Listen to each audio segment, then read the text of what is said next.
আজ ২৬শে মার্চ, মহান স্বাধীনতা ও জাতীয় দিবস। বাঙালি জাতির আত্মমর্যাদা ও পরাধীনতার শৃঙ্খল ভাঙার দিন। দীর্ঘ ৯ মাসের রক্তক্ষয়ী যুদ্ধের পর অর্জিত এই স্বাধীনতা আমাদের দিয়েছে নিজস্ব পরিচয় ও ভূখণ্ড। স্বাধীনতার ৫৫ বছর পার হলেও এখনও মানুষের অধিকার আদায় ও সুশাসন একটি চলমান প্রক্রিয়া বলে মনে করছেন বিশ্লেষকরা। আশরাফুল আলম আকাশের রিপোর্ট।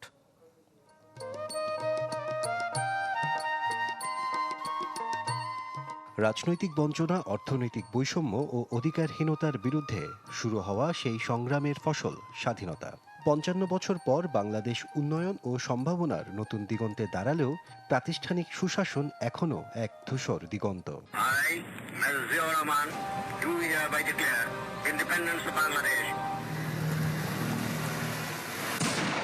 স্বাধীনতার পর ১৯৭২ থেকে ৭৫ রাষ্ট্র গঠন ও অর্থনীতি পুনর্গঠনের চ্যালেঞ্জের পাশাপাশি রাজনৈতিক অস্থিরতা ও একদলীয় শাসন সুশাসনের প্রথম বড় পরীক্ষা নেয়। নগদ নিয়ে এলো হার না মানা হার অফার। সর্বনিম্ন ১০,০০০ টাকা রেমিটেন্স নগদে পাঠালে থাকছে স্বর্ণের হার জেতার সুযোগ। ১৯৭৫ পরবর্তী সময়ে বহুদলীয় রাজনীতি ফিরে এলো, ক্ষমতার কেন্দ্রীয়করণ এবং স্বৈরতন্ত্রে প্রতিষ্ঠান ও রাজনীতি আবারও সংকটে পড়ে। ১৯৯০-এর গণঅভ্যুত্থানে গণতন্ত্র ফিরে আসে। ১৯৯১ থেকে ২০০৬ দ্বিদলীয় মেরুকরণ, পেশিশক্তি ও সংঘাতের রাজনীতি সুশাসনের পথে বাধা হয়ে দাঁড়ায়।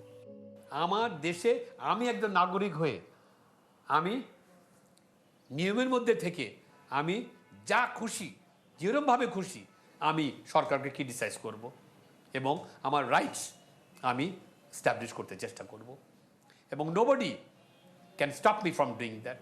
এটাই হলো এই গণতন্ত্র এবং এটাই হলো একটা মানুষের চাহিদা।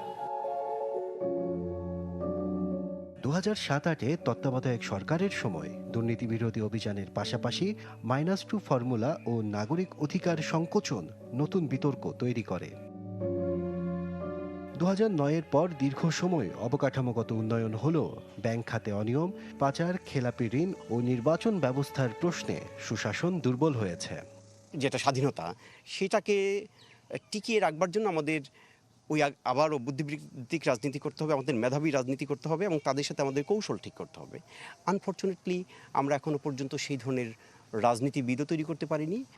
স্বাধীনতার অর্ধ শতাব্দীর বেশি সময় পর সবচেয়ে বড় চ্যালেঞ্জ উন্নয়নের পাশাপাশি জবাবদিহিমূলক রাষ্ট্র গড়ে তোলা। ২০২৪-এর জুলাইয়ের গণ অভ্যুত্থান জাগিয়েছে নতুন প্রত্যাশা, স্বচ্ছ নির্বাচন, জবাবদিহিতা ও কার্যকর গণতন্ত্র। স্বাধীনতা দিবস শুধু উদযাপনের নয়, অঙ্গীকারের দিন। ন্যায়, সমতা, গণতন্ত্র ও সুশাসন প্রতিষ্ঠার অঙ্গীকার। নতুন সরকারের সামনেও এখন বড় পরীক্ষা। এই প্রতিশ্রুতি কতটা বাস্তবায়িত হয় সেটি সময়ের বড় প্রশ্ন। আশরাফুল আলম আকাশ, চ্যানেল 24, ঢাকা।